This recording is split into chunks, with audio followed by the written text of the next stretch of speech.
Hello friends, आज मैं आपके साथ इकोनॉमिक्स का एक और टॉपिक लेके आया हूँ। टॉपिक का नाम है फॉरेन कैपिटल। इसका मीनिंग क्या है, टाइप्स वगैरह क्या है, इंपॉर्टेंस क्या है, government policies to encourage foreign capital, ये सारा कुछ इस वीडियो में मैं आपके साथ डिस्कस करूँगा।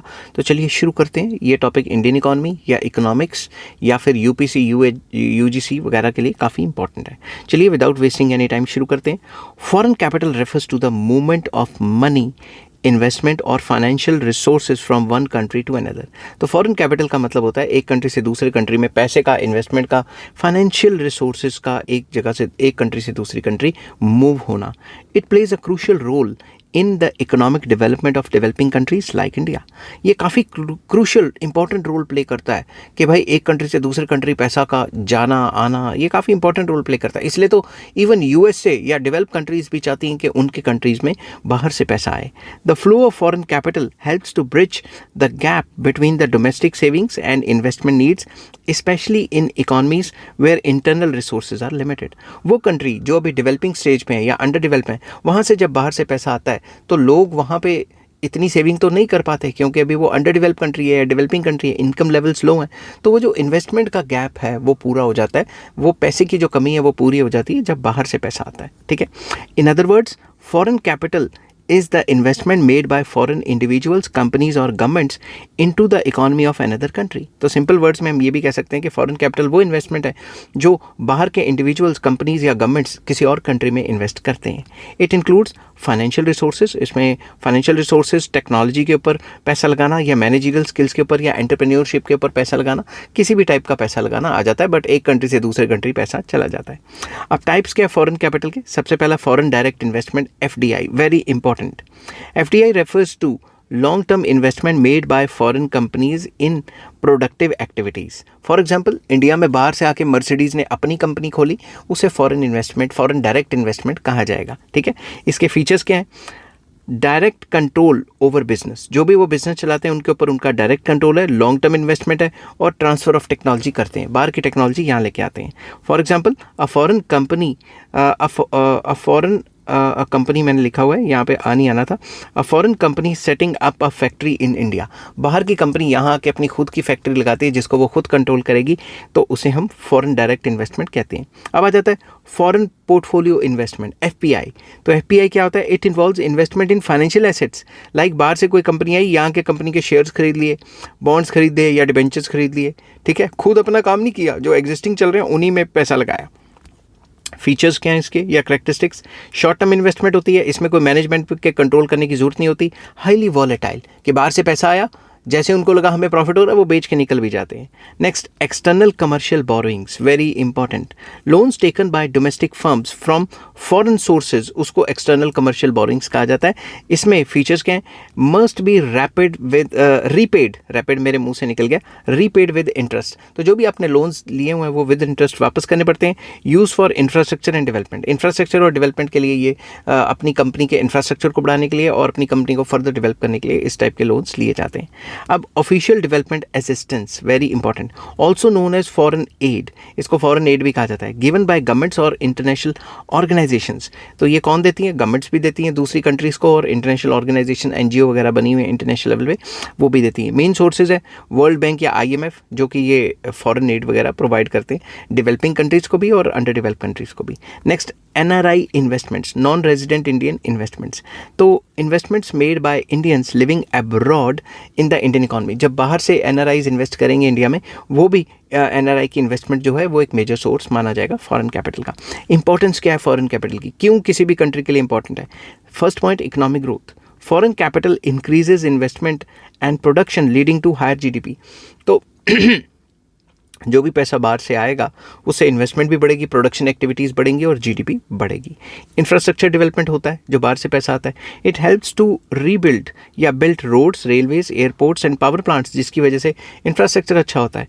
अब एम्प्लॉयमेंट जनरेशन होती है, न्यू इंडस्ट्रीज़ खुलती हैं, दे क्रिएट जॉब अपॉर्चुनिटीज़, तो एम्प्लॉयमेंट अपॉर्चुनिटीज़ भी बढ़ती हैं। और टेक्नोलॉजी ट्रांसफ़र भी होता है जब बाहर से एफडीआईज आती हैं।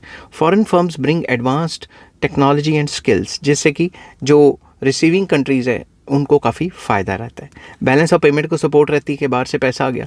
It helps out to reduce the deficit in the foreign exchange. जो हमें बैलेंस ऑफ पेमेंट में नुकसान हो रहा है वो हम फॉरेन इन्वेस्टमेंट से या ये जो FDIs FPIs हैं इनसे पूरा कर सकते हैं। हालांकि कितना पूरा हो जाता है वो तो डाटा के ऊपर डिपेंड करता है, मगर भरपाई हो जाती है। Factors affecting flow of foreign capital. Foreign capital किसी भी एक कंट्री में दूसरे कंट्री से जो पैसे का आना है, ये जो ऐसे कौन से फैक्टर्स हैं जो इसको असर डालते हैं। सबसे पहला पॉलिटिकल स्टेबिलिटी, ठीक है। Stable governments attract more investment. जिन कंट्रीज़ में स्टेबिलिटी है वहाँ पे ज़्यादा पैसा आता है बाहर से, जो अनस्टेबल कंट्रीज़ हैं उसमें नहीं आता या कम आता है। इकोनॉमिक पॉलिसीज़, तो liberal policies encourage foreign investors. जो फॉरेन इन्वेस्टर्स है वो देखते हैं यार गवर्नमेंट तो लिबरल है, प्राइवेटाइजेशन को फोकस कर रही है, तो यहाँ लगाते हैं पैसा। फॉर एग्जांपल इकोनॉमिक लिबरलाइजेशन जब इंडिया में आई थी 1991 में, उसके बाद काफ़ी ज़्यादा फॉरेन इन्वेस्टमेंट बढ़ गई थी। मार्केट साइज़ काफ़ी ज़्यादा होना, large population and demand attracts investors. India की तरफ हर कोई क्यों खींचा चला जाता है, पॉपुलेशन ही बहुत ज़्यादा है, डिमांड बहुत ज़्यादा है। Next infrastructure, better transport and communication system attract capital.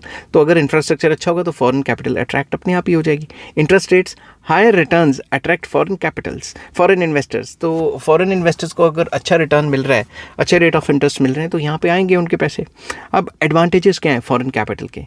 पहला, इससे इंडस्ट्रियल डेवलपमेंट बढ़ती है, फॉरेन एक्सचेंज आती है हमारी कंट्री में। जब बाहर से वो आ रहे हैं तो अपनी टेक्नोलॉजी लेके आएंगे जिसकी वजह से प्रोडक्टिविटी बढ़ेगी। एनकरेजेस ग्लोबल इंटीग्रेशन, हमारी कंट्री दूसरे कंट्री के साथ मिल के काम करेगी, इंटीग्रेशन बढ़ेगी। और एनहेंसेस कंपटीशन, तो हमारा कंपटीशन भी बढ़ेगा, ठीक है। नेगेटिव ये कह सकते हैं कि बाहर से कंपनियाँ आती हैं, हमारी कंपनी की बैंड बजा देती हैं। नेक्स्ट, डिसएडवांटेजेस क्या हैं फॉरेन कैपिटल के? इससे कि इकोनॉमिक डिपेंडेंस हो जाती है। एक्सेस रिलायंस में वीकन डोमेस्टिक कंट्रोल, कुछ ज़्यादा ही बाहर वालों को खुली छूट दे दी तो यहाँ आके हमारा जो खुद का सिस्टम है उसको वीक कर देंगी। हमारी सरकारों का कंट्रोल ही नहीं रहेगा। सारे के सारे जो पेप्सी कोला वाले हैं ये पूरे की पूरी इकॉनमी को कंट्रोल करेंगे। नेक्स्ट आ जाता है प्रॉफिट रिपैट्रिएशन, जो भी ये प्रॉफिट कमाती है अपने कंट्री ले जाती हैं। तो हमारे पास क्या बचा? Foreign companies takes profits back to their home country, तो हमारे पास तो कुछ बचा ही नहीं ना।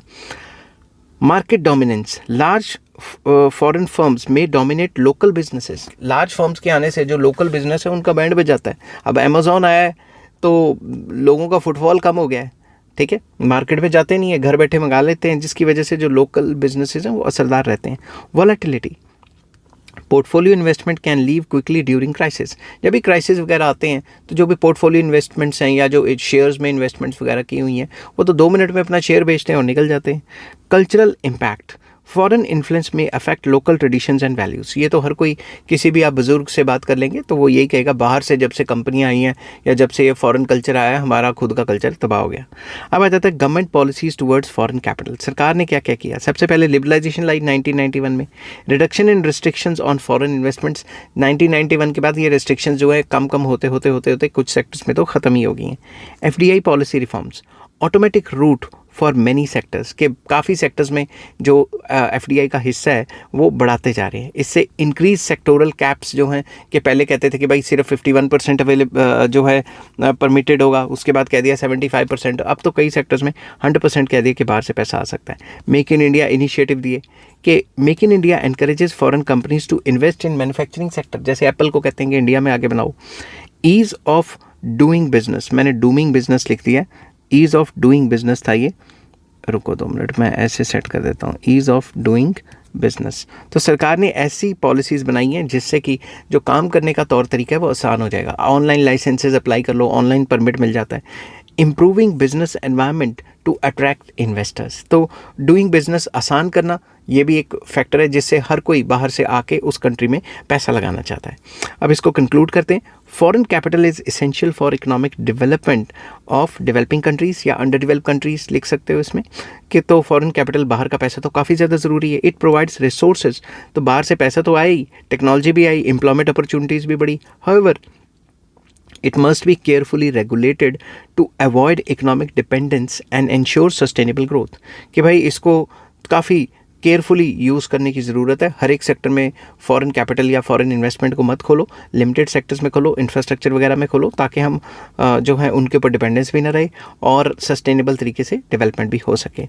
A balanced approach encouraging foreign investment while protecting the national interest is की टू मैक्सिमाइजिंग इट्स बेनिफिट्स। तो अपने जो इंटरेस्ट्स हैं उनको भी, नेशनल इंटरेस्ट है उनको देख के भी काम करना चाहिए। ये नहीं कि हर एक सेक्टर में फॉरेन इन्वेस्टमेंट को खोल दिया, अपने इंटरेस्ट को भी देखो और उस हिसाब से फॉरेन जो कैपिटल है उसको जो सिलेक्टेड सेक्टर्स में खोलो ताकि काम अच्छा हो और देश की तरक्की हो। आई होप ये वीडियो आपको पसंद आई होगी। अगर पसंद आती है तो please like, share and subscribe. Take care, bye bye.